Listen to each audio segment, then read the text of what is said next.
At napahawak ang ating bida sa kanya ulo, nahihilo ako. Ginamit ko ang dalawang pupils ng mata ko, para makita ko ito, para ako isinumpa.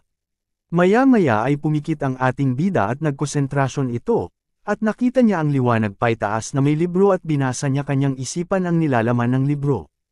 Ang mga unang beses na gumagamit ng makalangit na mga mata ay maaaring makaranas ng pagkahilo, panghihina, at iba pang mga sintomas.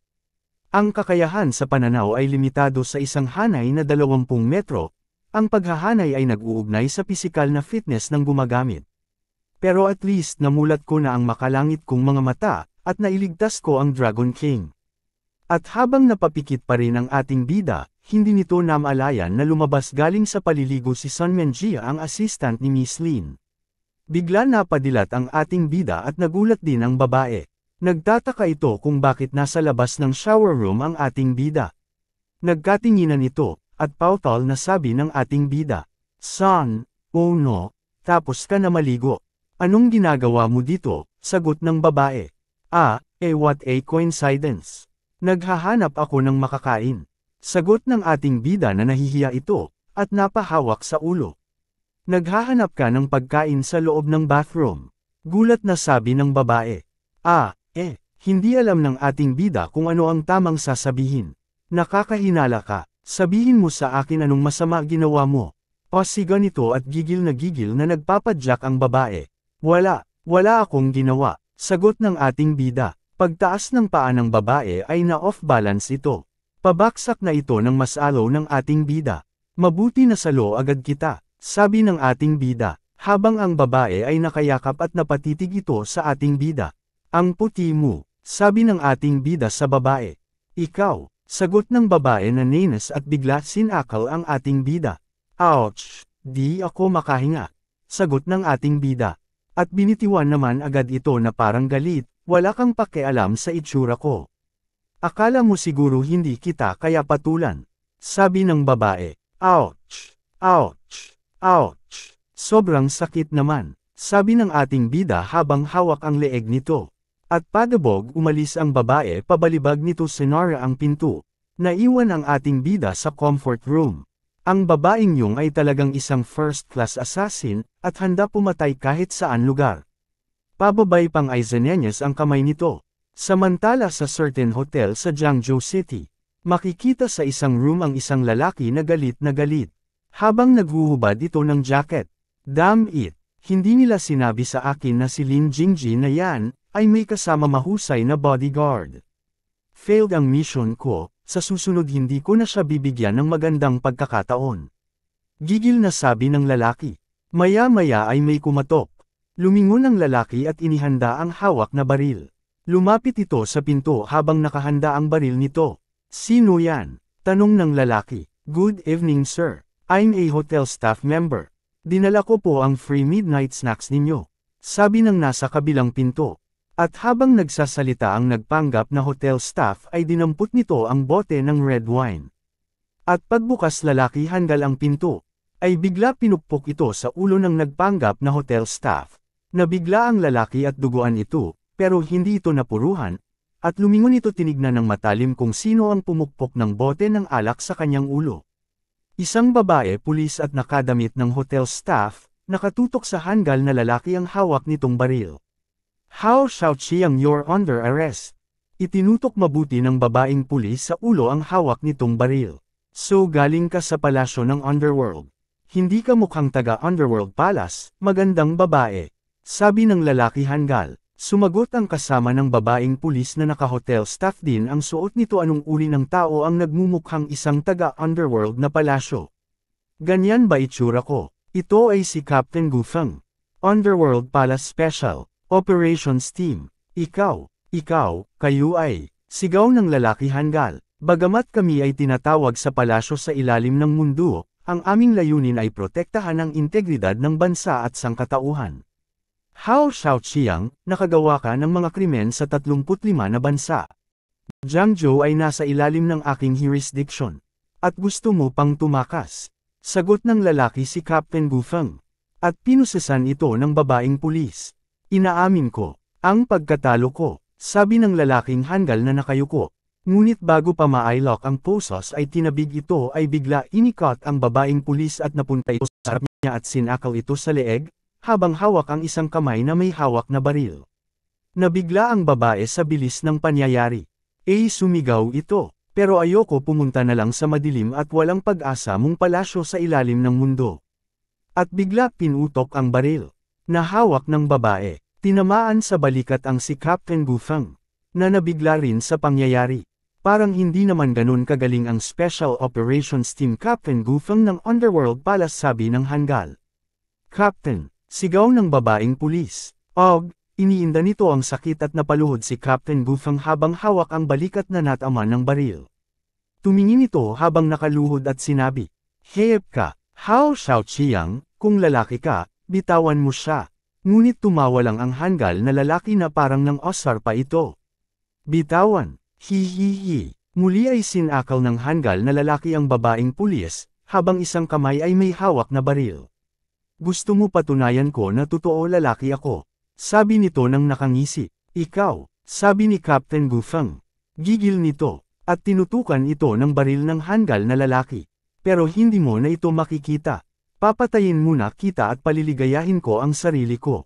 At nang gagawin na nito ang balak ay may dumating na lalaki at sumigaw ito. "Tigil." Samantala sa certain hotel Jiangzhou City. "Ikaw," sabi ng Hangul na lalaki. Agad itong tinutukan ng baril ang ating bida.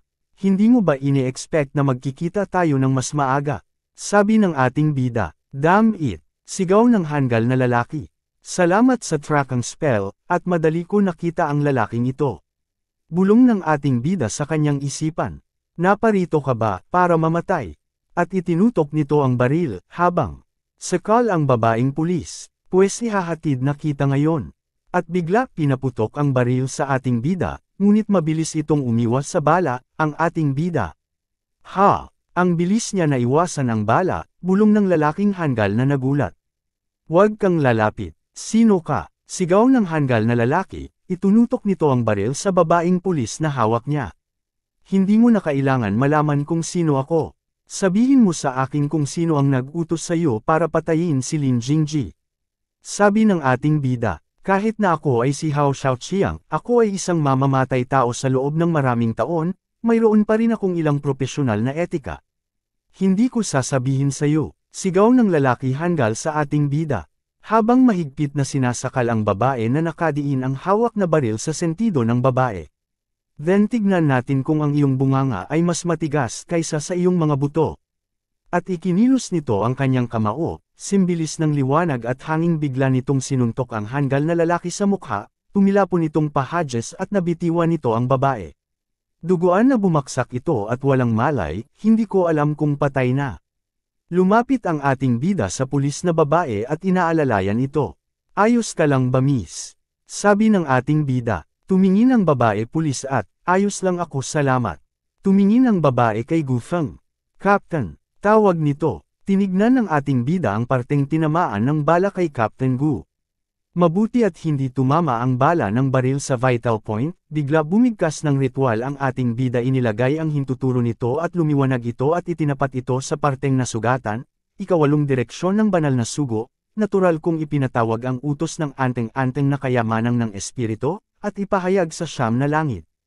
At nang matapos ay, "Itinigil ko ang pagdurugo para sa iyo. Pumunta ka lang sa hospital at alisin ang mga bala, at magiging maayos ka na." Sabi ng ating bida habang hawak ang braso nito. "Salamat," sagot ni Captain Gu. "Pulis ka ba? Sino ka?" Sabi ng ating bida, nagkatinginan ng dalawang pulis at nagsalita ang babae. Hindi siya pulis. Ako ay niligtas lang niya." Pagkaila ng babae, ngumiti si Captain Gu, ang nagsalita ito. "Little brother, niligtas mo ang buhay ko. Ano pangalan mo?" "Ako si Ye Qiu." At nakipagkamay ito. "Ye Qiu, ang iyong husay ay nakakagulat. Paano ka nabubuhay?" Napakamot sa ulo ang ating bida, at sumagot ito. "Walang anuman, ito ay nagkataon lang, isa ako doktor sa Jiangzhou Hospital." Sabi ng ating bida. "Wow, isa ka palang doktor." Sabi naman ng pulis na babae. Maya-maya ay tumunog ang cellphone ng ating bida. Sinagot ito at, "Zhao Ge, anong nangyari?" Sumagot ang nasa kabilang linya. "Ye Qiu, Pumunta ka dito bilasan mo. Sabi ni Sun Shengshu mamatay na si Dragon King. Dumating ka dito sa tamang oras. Para makapagpaalam ka bago ito lumisan. Ano, papunta na ko dyan. Gulat ng ating bida, at bigla itong nanakbo na iwan ang dalawang pulis tinawag pa ito ni Captain Gu. Ye Qiu, tawag nito. Samantala sa Dragon King Mansion. Bigla bumukas ang pinto, at iniluwan nito ang ating bida. Anong nangyari kay Dragon King? Napatingin ang mga tao sa loob ng masyon. Sumagot si Mr. Zhao, unconscious pa rin siya. At huminga ito ng malalim. Pwede ko ba siya makita? Sabi ng ating bida. Oo, tara na. Papasok na sila sa kwarto ni Dragon King bigla tinawag ito. Sandali, sigaw ng lalaki na si Sun Shengshu. Ikaw ang gumamot sa Dragon King kamakailan, Ye Qiu. Sabi nito habang magkapatong ang mga palad nito. Habang ang ibang kalalakihan na nasa mansyon ay nakikinig at pinag-uusapan sila. Napakabata pa niya kaysa kay Sun Shengshu, sabi ng isang lalaki, ginulong buhay ni Dragon King. Mabubuhay pa sana siya ng ilang taon, Haze. Sabi ng isang lalaki at bumantong hininga ito. Humarap si Mr. Zhao kay Sun Shengshu. At kinausap ito, Sun Shengshu, si Ye Qiu ay may mahusay na mga kasanayan sa medikal, si Dragon King ay naging stable kamakailan. Sumagot ang lalaki si Sun Shengshu. Kung stable siya, hindi siya mamamatay ng ganoong kabilis. Zhao Yun, hindi ko sinasabing masama ito pero, ikaw tumingin ito sa ating bida, random young man, ginagamot mo ba si Dragon King? O kinukuha mo lang siya para sa isang guinea pig? Sabi ng lalaki sa ating bida. Sun Shengshu, tama ka. Hindi na magtatagal si Dragon King, kung hindi mo siya mapapagaling, pwede ko bang subukan? Sabi ng ating bida, subukan. Paano mo susubukan? Paano kung subukan mo at mamatay siya? Sagot ng lalaki sa ating bida. Then, tataya ako sayo. Kapag hindi ko kayang gamuting si Dragon King luluhod ako sayo at hahainan kita ng tsaa at aamin ako na hindi ako kasing husay mo. Sagot ng ating bida, sumimangot ang lalaki. Humph, napakalaking usapan. Fine, frituhin ang Dragon King sa ilalim ng aking ilong, kung nagamot mo siya isasama kita sa akin master. Ayoko makipag-dare sa inyo. Sagot ng ating bida, at nagpaalam na ito gamit ang kamay. Ye Qiu, sumunod ka na sa akin. Sabi ni Mr. Zhao. At sa loob sa Dragon King bedroom, makikita nakahiga si Dragon King at walang malay. Pinulsuhan ito ng ating bida. Ye Qiu, kamusta na si Dragon King? Makakaligtas kaya siya? Tanong ni Mr. Zhao. Kaya niya, pero, sagot ng ating bida. Anong pero? Tanong ni Mr. Zhao. Kailangan ko ng tulisang gintong karayom para sa acupuncture. Sagot ng ating bida. Napaisip si Mr. Zhao gintong karayom. Kadalasan ay silver ang karayom, saan makakakuha ng golden needle sabi ni Mr. Zhao. Nagpapanggap lang iyan sabi ng isang lalaki na nasa likod ni Mr. Zhao. Gintong karayom, meron ako. Sagot ng lalaking si Sun Shengshu. Itong set ng golden needles para sa acupuncture ay isang heirloom mula sa aking mga ninuno. Kung gagamitin mo ito para guluhin ang paggamot, kay Dragon King kukunin ko ang buhay mo. Sagot ng lalaki si Sun Shengshu. Okay, sagot ng ating bida. Ito ba ay set ng golden needles Sun Shengshu, mula sa sinaunang Imperial Court? Tanong ng ating bida. Mahigit 100 taon na ang nakalilipas, ang aking ninuno ay isang naglalakbay na manggagamot. At noon tumakas si Empress Dowager Cixi, ay nakataong pinagaling siya na aking ninuno sa kanyang karamdaman. At tanto ang Empress Dowager at ipinagkaloob sa aking ninuno ang titulo ng ika-6 na ranggo ng imperial na manggagamot. Ngunit ang aking ninuno ay hindi gustong manatili sa palasyo, gusto niyang libuting ang mundo. At upang gamutin ang mga mahihirap at may sakit, agad siyang tumanggi na tanggapin ang posisyon. At nung malaman ang dahilan ginamtimpalaan ni Empress Dowager Cixi ang aking ninuno ng set na ito ng mga gintong karayom, at mula noon ang hanay ng mga gintong karayom ay naging isang pamana ng pamilya. Pero dahil sa espesyal na katangian ng mga gintong karayom ang isang bahagyang pagkakamali ay maaaring makapinsala sa katawan, kaya't sila ay dinadala laman at hindi ginamit, since sabi mo magagamit mo, baka tadhana na ipahirim ko ito sayo. Mahabang paliwanag ni Sun Shengshu. Yumuko ang ating bida. Salamat po Sun Shengshu. Huwag lang putulin ang life force nitong mga gintong karayom at ni Dragon King. At sinimulan na ang pagagamot kay Dragon King. Habang nakahiga si Dragon King ay nakikita ng ating bida ang loob ng katawan nito. Ang Yin-Yang Snake Guo ay sumalakay na sa meridian ng puso ni Dragon King. Malungkot na tinitigan ito ng ating bida. Tumayo ang ating bida sa paanan ni Dragon King, at pumikit ito habang hawak ng isang kamay ang mga gintong karayom. Bumigkas ng ritual. Bawat isa sa inyo ay pumwesto at bantayan ang altar, iniutos sa atin ng kataas-taasan Panginoon na hulihin ang masamang espiritu. Muli ay lumiwanag ang ating bida, umikot-ikot ang liwanag na parang hangin at pumasok ang liwanag sa gintong karayom. Ibinaba ng ating bida ang isang kamay na may hawak sa gintong karayom at biglang inihagis lahat ang gintong karayom sa katawan ni Dragon King, parang may isip ito na tumusok sa katawan ni Dragon King at nagliwanag ito. Habang pinapanood ito ni Sun Shengshou, Yintang Acupoint, Baihu Acupoint, Dashui Acupoint. Walang awa talaga siya, bulong ng lalaki sa sarili. Napakabilis niya, sabi ng isang lalaki sa likod ni Sun Shengshou. Okay lang ba talaga sa batang ito na magpagulo ng ganito? Ang lakas talaga ng loob niya. Sabi ni Sun Shengshou. Transform, sabi ng ating bida habang tinitignan ang isang gintong karayom. At itinusok ito sa tapat mismo ng puso ni Dragon King. Parang may isip ito, tinuro ng hintuturo ng ating bida ang gintong karayom at unti-unti ito bumabaon. Napasigaw ang lalaki at alam niya talaga ang Qi Guide Acupuncture. Ang Qi Guide Acupuncture ay isang pamamaraan na ginagamit ng mga Qigong cultivator upang maihatid ang kanilang panloob na enerhiya sa mga karayom ng acupuncture. Ilang mga doktor at martial artist ay hindi maaaring linangin ang panloob na enerhiya kahit na pagkatapos ng isang buhay na pagsasanay. At habang nakapikit ang ating bida at nakameditate ito ng paupo at nalulutang sa ere. Itong si Ye Qiu ay nasa maagang 20s pa lamang, ngunit taglay niya ang napakalalim na panloob ng enerhiya. Sino ang kanyang master? Ano ang kanyang background? Bulong ni Sun Shengshou sa kanya sarili, muli ay nagtanong ito sa ating bida. Baka talagang mailigtas mo si Dragon King. Sabi nito sa ating bida. Hindi pa tapos. Sagot ng ating bida. At si Dragon King ay kasalukuyang may 36 na gintong karayom sa kanyang katawan, higit sa lahat ay puro sa kanan bahagi kaya. At hindi na nito tinapos ang sinabi nito, tumingin kay Mr. Zhao at nagtanong ito. Brother Zhao, may brazier ka ba sa bahay? Tanong ng ating bida. Ipahahanda ko na, sagot ni Mr. Zhao at nang naihanda na ang brazier.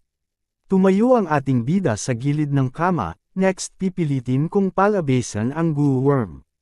Sabi ng ating bida. Okay, sagot ni Sun Shengshou. Muling pumikit ang ating bida, inuunat ang dalawang daliri parang sa Naruto. At bumigkas ng ritual. Pinakamataas na bituin ng keso na patuloy na nagbabago at hindi natitinag na nagpapalayas ng kasamaan, nagbubuklod sa mga demonyo, nagpoprotekta sa buhay at nagtatanggol sa katawan. Muling lumiwanag ang ating bida at umikot-ikot muli ito at bigla dumilat ito. Lumiwanag ang mga mata nito. Lumabas ang heavenly eye nito na nakakakita ng lahat. At tinignan nito si Dragon King at nakita nito ang loob ng katawan ni Dragon King. Ang mga glowworm ay kailangan lumamo ng dugo upang mabuhay ng mahabang panahon. Sa madaling salita, ang glowworm ay maaari lamang magtago sa mga daluyan ng dugo ni Dragon King. Saan ba talaga ito? Hinanap ng ating bida ang glowworm sa parte ng katawan ni Dragon King, wala sa puso. Sa utak wala rin dito. Naupo ito at nag-isip. Ang heavenly eye ko ay may natitira pang kalahating minuto, at hindi ko alam kung may natitira pa akong chance. Pinagpawisan ito. May kakanyahan uli ang oras. Dumilat ito at muli pumikit, inilagay ang kamay sa noo. 10 minutes later. Umardar muli ang oras, ginamit ko na ang double pupil ko ng 5 beses dam. Saan ko ba makikita ito? Tanong ng ating bida sa kanyang isipan. Sabi ng isang lalaki, yan si Dr. Ye, nakaupo lang dyan naghahanap ng parasitic insect. Lumipas na ang 10 minuto. Sabi naman ng isa, CT scan ba ang mata niya? Ano kayang tinitignan niya? Sabi naman ng isa pang lalaki. Tinignan ito ni Sun Shengshou, nag-isip, lumapit ito at nagtanong. Ye Qiu, maaari mo bang sabihin sa akin kung anong paraan ang ginamit mo? Baka matulungan kita. Hindi kailangan, hindi mo ako matutulungan. Sagot ng ating bida habang nakaupo at nagpupunas ito ng pawis, at hindi na ito pinansin muli ay nag-isip ito. Napakaraming beses kong ginamit ang double pupils ko, kung hindi ko mahanap, hindi ako makakalapit, nasaan na? Bulong ng ating bida sa sarili. Maya-maya may naisip itong paraan. Tama, dahil uhaw sa dugo ang parasitic insect, bakit hindi ko gamitin ang dugo bilang pain para maakit ito? Gumamit ng internal energy para mapabilis ang pagdaloy ng dugo ng Dragon King. Siguradong matutuwa ang magiging aktibo ang insekto. Celestial ay bumukas ka, sigaw ng ating bida. Maya-maya ay lumabas ito sa pagitan ng baga. Narito siya. Napakatuso nito, nagtatago siya sa likod ng long lobe, nasilko na ang lahat ng major acupoints ng katawan ng Dragon King. Ngayon, gagamitin ko ang internal energy ko para piliting ito pumunta sa kaliwang braso. Bulong ng ating bida, at kumuha ito ng isang gintong karayom na mayroon apoy. At inilapit ito sa ugat at gumapang ang glowworm sa mga maliliit na ugat hanggang lumabas ito sa daliri ni Dragon King. Nahanap din kita sigaw ng ating bida. Bigla kinuha ito ng ating bida at inihagis ito sa apoy na may baga. Tignan natin kung makakatakbo ka pa. Parang nagmamakaawa ang ahas, hindi ito makatakbo. Palag ito ng palag sa apoy. Anong hari ng halimaw ito? Maaari ding itong lumaki. Sobrang nakakatakot. Sigaw ng mga lalaki na kasaksi, ngayon lang ba iyon ang parasitic insect na nagpahirap sa Dragon King sa loob ng maraming taon? Sabi ni Mr. Zhao, habang mga nakatayo ito. Ye Qiu, bakit ngayon lang siya naging malaki? At parang ahas. Ito ay tinatawag na yin-yang snake goo. Kasing laki lang ito ng buhok sa katawan ng tao, at malayang gumagalaw sa mga daluyan ng dugo. Ngunit pagkatapos ng lahat ng mga taon na ito ng pagpapakain ng dugo ng Dragon King, ito ay nagkakaroon ng hugis. Ayon sa sinabi mo, napakalaking bagay. Bakit hindi natin ito natuklasan sa lahat ng mga pagsusulit na ito? Sabi ng isang lalaki, hindi nakakagulat na hindi mo maintindihan, ang mga diskarte sa Go ay nagmula sa Maojiang at palaging isang maalamat na pag-iral, na nag-specialized sa mga parasitiko na insekto ay may sinanay lahat ng mga espesyalista at nangangailangan ng dugo para pakainin. At magaling silang magtago, kaya mahirap silang makita gamit ang mga instrumento. Sabi ng ating bida. May mga nakakatakot talaga sa mundo. Sabi ng isang lalaki, ganap nitong hinamon ng aking pangunawa sa medisina. Sabi naman ng isa, maya-maya ay umungol si Dragon King. Gising na siya, gising na ang Dragon King. Sigaw ng lalaki, maya-maya ay damilat si Dragon King. Buhay pa ako. Bakit maraming tao? Sumagot si Sun Shengshou. Dragon King, ang swerte mo. Sa kabutihang palad, si Dr. Ye ay isang bihasang manggagamot. Kung hindi ay hindi mo na kami makikita. Lumapit si Mr. Zhao at hinawakan ang kamay nito. Dragon King mahusay. Naalis na ni Ye Qiu ang parasitiko mong insekto. Gumaling ka na. Habang sinusuotan ating bida ng polo si Dragon King. Gumaling na ba talaga ako? Tanong ni Dragon King. Opo, Dragon King, ang iyong parasitic poison ay gumaling na. Ngayon, alagaan mong mabuti ang iyong katawan at gagaling ka. Sabi ng ating bida kay Dragon King. Little yes salamat, at maluha-luha sinabi ni Dragon King. Masyado kang mabait sa akin, sumagot ang ating bida, dapat ko rin. Pasalamatan si Sun Shengshou sa pagpapahiram ng kanyang mahalagang gintong karayong galing sa ninuno niya, kung hindi dahil sa kanya hindi ko ito magagawa. Dr. Ye, maligayang pagdating, itong set ng golden needles ay para sa iyo na ito, at gamitin mo na, ikaw naman ang nagpakinang nito. Samantala sa lugar ng gumawa ng glowworm, isang matandang lalaki ang samuka ng dugo. Pagkatapos ay nag-isip ito. Ikaw Long Chenju, may kakayahan ka talagang patayin ang mahal kong yin-yang snake goo. Gusto kong makita kung sino ang tumulong sa iyo. Samantala sa lugar ng The Heartland of Maojiang, lugar ng kumulam kay Dragon King. Tinatawag ka ni headmaster mo, ang punong guro, sa bulwagan ng pagpupulong para sa isang pulong. Sumagot ang matandang lalaki, ang master ng glowworm. Oh, bakit? Alam mo ba kung ano ang nangyayari? Malalaman mo pagdating mo doon. Nandoon din ang santo at ang 6 pang matatanda. Sagot ng lalaki hanggal, na nagpanggap na deliveryman, nakasalikop ang mga kamay. Muli sumagot ang matandang lalaki. Lahat sila tinatawag. Parang may malaking nangyari. Galit na hinawakan ng matandang lalaki ang kwelyo ng lalaki hanggal, sabihin mo sa akin, kung anong nangyari. Takot na nautol sumagot ang lalaki. Si Dong Chen napatay siya. Ano? Sigaw ng matandang lalaki. Pumasok sa alaala ng matandang lalaki si Dong Chen. Si Dong Chen patay na. Ang junior brother ko na si Dong Chen. Ang nag-iisa at tinuring ko parang kapatid simula ng bata pa kami, hindi maari ito. Bulong na sabi nito, at bigla sumigaw ito. Sino? Sino gumawa nito? Habang napadiin ang hawak ng matandang lalaki sa kwelyo ng lalaking hanggal, tila po, taga Jiangzhou, sagot ng lalaking hanggal. Jiangzhou, bulong ng matandang lalaki na nagtanong, si Dragon King. At sumigaw ang matandang lalaki. Long Chenkyo, sisiguraduhin ko pagbabayaran mo ito ng dugo. Sigaw ng matandang lalaki. Samantala sa mansion ni Dragon King. Nagpahanda si Dragon King ng salo-salo sa isang mahabang lamesa. At naghanda ng iba't ibang putahe at magkakaharap sila kumakain, at umiinom ng red wine. Maya-maya ay nagsalita si Dragon King. Ngayon gabi ay gusto ko celebrate ang aking recovery. At gusto ko magpasalamat sa inyong lahat. Para sa akin katawan, na ako si Long Chenkyo, lahat kayo ay nagtatrabaho ng gusto sa loob ng maraming taon. Itinaas ni Dragon King ang kaputa na may lamang red wine. Congratulations sa iyo Dragon King, sa iyong recovery at mahabang buhay. Sabi ng isang lalaki, yes, sagot naman ng isa. Lumapit si Mr. Zhao, at inawat ito sa pag-inom ng red wine.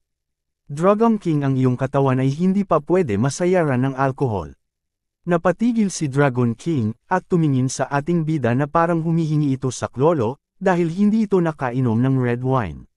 Ye Qiu, tawag ni Dragon King. Ngumiti ang ating bida at sumenyas ng isang hintuturo. Isang cup lang po ngayon gabi. Sagot ng ating bida. Muli tumawa si Dragon King, itinaas ang kamay na may hawak na baso. Cheers! Cheers, sabi ng ating bida, habang itinaas din ang kamay na may hawak na baso. Muling sumeryoso si Dragon King at sinabi, Zhao Yun, ilabas mo na. Kumilos si Mr. Zhao. At inilatag sa lamesa ang isang tseke, na nagkakahalaga ng 30 milyon. Napatingin lahat sa lamesa, at muling nagsalita si Mr. Zhao. Ito ang bonus na iniipon ng Dragon King para sa lahat sa mga nakaraang taon, 30 milyon tutulong ang Sun Shengshou sa pag-aayos nito. Si Dragon King ay mapagbigay. Sabi ng isang lalaki, at nagpapasalamat din ako sa iyo Ye Qiu. You're welcome po, sagot ng ating bida, at nag-toast ito. Napatingin naman ang matandang si Sun Shengshou at napaisip ito bago ito lumapit kay Dragon King. Dragon King, hindi ko matatanggap ang perang ito, pero lahat ay nagtrabaho ng mabuti. Napatingin si Dragon King at napaisip ito. Sun Shengshou, huwag mong sabihin yan. Basta tanggapin mo ito, sabi ni Dragon King. Tatanggapin ko pero ibibigay ko ang kalahati kay Dr. Ye, tutal siya naman ang tunay na nagligtas sa'yo. Sabi ni Sun Shengshou kay Dragon King. Hindi na kailangan mayroon ako ipinaayos at yan ay para sa iyo, at ay zinenyas ni Dragon King ang kamay na tumanggi ito. At muli kinausap ang ating bida. Halika Ye Qiu, ipagpatuloy nating ang pinag-uusapan. Sabi ni Dragon King, tinawag ni Sun Shengshou ang ating bida. Dr. Ye, bigla itong yumuukod hangang semento at sinabi, tanggapin mo ang aking disiplina bao. Ako si Sun Shengshou. Nabigla ang ating bida at si Dragon King. Sun Shengshou, ano ang ginagawa mo? Tanong ni Dragon King. Dr. Ye, natatandaan ko ang ating pastahan. Sabi ni Sun Shengshou, paluhod ito lumapit sa ating bida. Dr. Sun, please tumayo po kayo. Sabi ng ating bida, ang kakayahan ko ay hindi tumaas, at alam ko marami pa ako kailangan matutunan, sana master ay tanggapin mo ako. Hinawakan ito ng ating bida sa balikat at, Sun Lao, kasalanan ko po ang lahat, sa pagiging bata ko at tanga, nagbibiro lang po ako, bakit niyo po siniseryoso?